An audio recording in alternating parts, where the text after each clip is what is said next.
चलिए दोस्तों, शुरू करते हैं आज चक्र वालों के कपड़े फाड़ना। कैसे कपड़े फाड़ेंगे?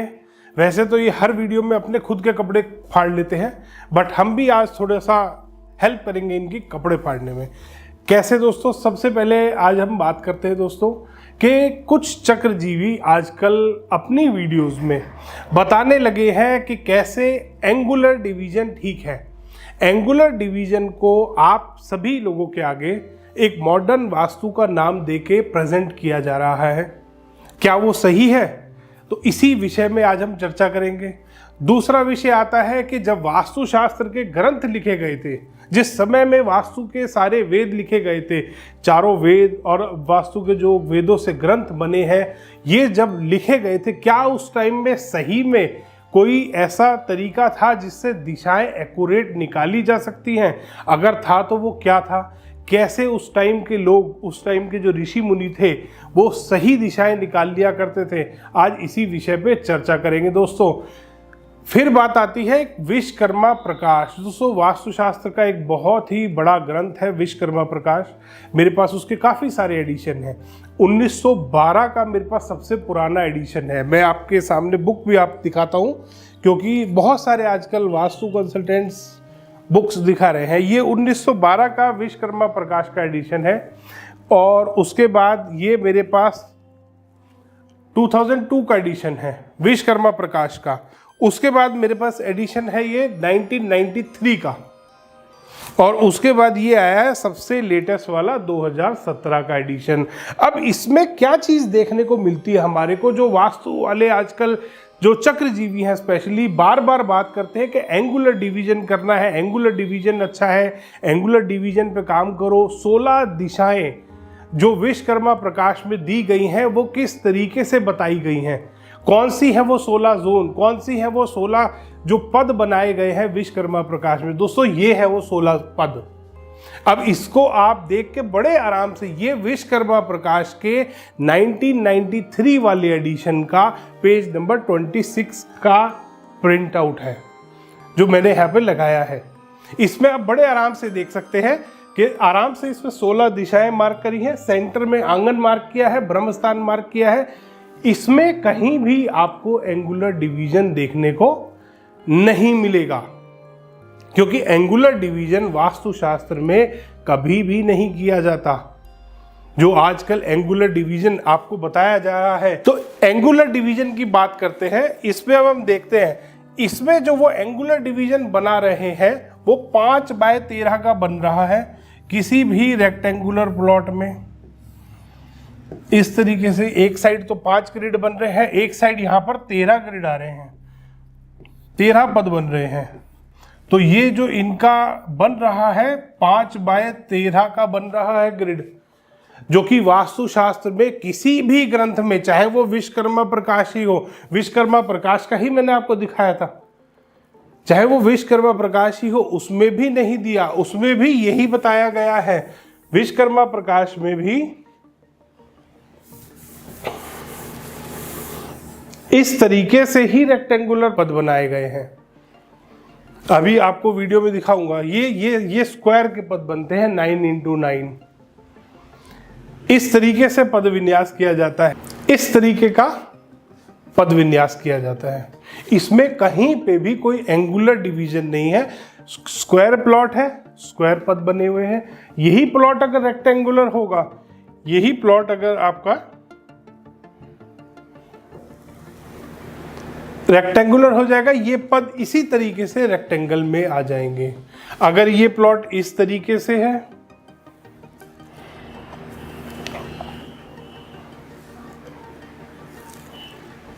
इस तरीके से होगा, तो ये ऐसे पद बनेंगे। यही सारे ग्रंथों में दिया गया है। किसी भी ग्रंथ में एंगुलर डिवीजन का कोई भी जिक्र नहीं है। अब हम बात करते हैं दोस्तों कि वास्तु में दिशाएं कैसे निकाली जाती थी। क्या सच में सन के मूवमेंट से या सन से दिशाएं निकाली जा सकती हैं? हाँ दोस्तों, वैदिक टाइम में भी जब दिशाएं निकाली जाती थी तो दिशा हमेशा उत्तर से देखी जाती है, नॉर्थ डायरेक्शन से ही देखी जाती है।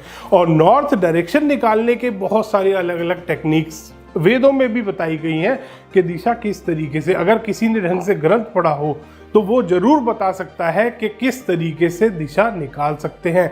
अगर सूरज के आप सन के जो मूवमेंट है उससे भी अगर दिशा निकालना चाहते हैं तो वैदिक टाइम में भी बताया गया था कि कैसे तिथि के हिसाब से आप पता लगा सकते हैं कि आज सन ईस्ट से नॉर्थ ईस्ट की तरफ टिल्टेड है या सन ईस्ट से साउथ ईस्ट की तरफ कितना डिग्री टिल्टेड है।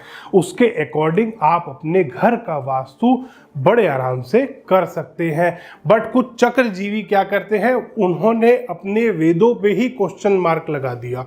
कैसे लगा दिया कि उस टाइम में तो दिशाएं देखने का कोई ढंग का टूल ही नहीं था।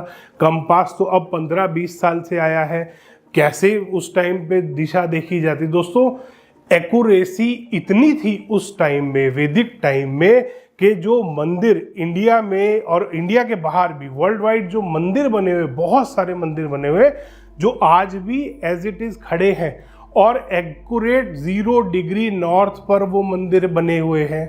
बहुत सारे मंदिर हैं इंडिया में जो एग्जैक्ट 90 डिग्री ईस्ट पे बने हुए हैं। तो वो ऐसे ही बने, अंदाजे से नहीं बने दोस्तों, प्रॉपर कैलकुलेशन के साथ। ये जो सारे ग्रंथ हैं ये प्रॉपर कैलकुलेशन के साथ लिखे गए हैं, बनाए गए हैं। ये कुछ चक्रजीवी सिर्फ अपना स्वार्थ, सिर्फ अपने स्वार्थ की वजह से इसको बर्बाद करने में लगे हुए हैं, हमारे ग्रंथों के साथ खिलवाड़ कर रहे हैं। इसके बाद नेक्स्ट बात आती है कि मॉडर्न वास्तु। मॉडर्न वास्तु दोस्तों एंगुलर डिवीजन या जो चक्रा आज की डेट में आपको प्रेजेंट किया जा रहा है वो नहीं है मॉडर्न वास्तु। मॉडर्न वास्तु वो है कि किसी ने जब वास्तु कराया, ये जो चक्रजीवी या किसी से भी वास्तु कराया, उसके बाद भी अगर उस घर का मालिक जो साउथ वेस्ट कॉर्नर में अगर उसका बेडरूम है, उसके बाद भी अगर वो ढंग से सो नहीं पा रहा तो क्या समस्या है। अगर आप वो पता लगा पाए, वो है मॉडर्न वास्तु। इसके लिए भी एक छोटा सा स्कैनर है मेरे पास, ये स्कैनर का यूज किया जाता है। मॉडर्न वास्तु दिखा रहा हूं मैं आपको कि क्या है साइंस, कहां पहुंच चुका है वास्तु और पहले क्या था, ये भी मैं आपको बताऊंगा कि पहले कितना मॉडर्न टाइम था। ये एक छोटा सा स्कैनर है, ये पता लगाता है कि कहीं पे भी अगर किसी की भी स्लीप डिस्टर्ब्ड है तो वो किस कारण से स्लीप डिस्टर्ब्ड है, क्या वहाँ पे कौन सी किस तरीके की वेव या किसी भी तरीके का कोई फ्लक्चुएशन वहाँ पर मिल रही है जिसकी वजह से वहाँ पर सोने वाले की स्लीप डिस्टर्ब्ड है। ये है वास्तु। ये और मॉडर्न की बात करते हैं, ये बात करते हैं कि वेदों के टाइम में एक्यूरेसी नहीं थी, वेदों के टाइम में टेक्नोलॉजी नहीं थी। दोस्तों महाभारत के टाइम में जब धृतराष्ट्र को संजय पूरा लाइव टेलीकास्ट सुना रहा था, महाभारत के टाइम आपको याद है ना कि वो धृतराष्ट्र जो राजा था ब्लाइंड था, वो संजय उसको लाइव टेलीकास्ट सुना रहा था, एक एक सोल्जर का बता रहा था कि कौन सा सोल्जर ने किसको मारा या कौन से सोल्जर को कैसे लगी, किसने किसको मारा, कैसे मारा, कितना टाइम युद्ध चला, कैसे चला। वो लाइव टेलीकास्ट देख रहा था घर पे बैठ के, वहाँ उस महल में बैठ के, जो वो राजा को पूरा कन्वे कर रहा था। क्या टेक्नोलॉजी थी। ये वास्तु वाले जो चक्रजीवी हैं ये सोच नहीं सकते जो टेक्नोलॉजी उस टाइम यूज हो रही थी। उसको बोलते हैं बायोमैग्नेटिक आकाशिक टेक्नोलॉजी, जिसका वो यूज कर रहे थे। बाद में उसी टेक्नोलॉजी का यूज करके निकोला टेस्ला ने भी रिसर्च करी थी इस चीज पर, उसने भी इसी टेक्नोलॉजी पर रिसर्च करी थी। आप देख सकते हैं डॉक्यूमेंट्स यूएस गवर्नमेंट की वेबसाइट पर अपलोडेड है उसके, कि किस तरीके से निकोला टेस्ला ने रिसर्च करी थी, वो आप पता लगा सकते हैं। इतना एडवांस टाइम था जिसको ये चक्रजीवी सिर्फ अपने स्वार्थ के लिए कह रहे हैं कि वेद के अनुसार जो पूर्व दिशा है, उत्तर दिशा है, पहले अंदाजे पे काम किया जाता था। ऐसा नहीं है दोस्तों, और एंगुलर डिवीजन किसी भी वेद में नहीं दिया गया है। अब दोस्तों थोड़े दिन पहले जर्मनी में एक अवार्ड सेमिनार हुआ था, अवार्ड फंक्शन हुआ था, जहां पे ऑल ओवर वर्ल्ड से 700 कंसल्टेंट आए थे। सिर्फ 700 कंसल्टेंट को बुलाया था और वो भी उन कंसल्टेंट्स को उन्होंने खुद ने चुना था। जो सोसाइटी है जिसने अवार्ड फंक्शन ऑर्गेनाइज किया था, उन्होंने चुना था।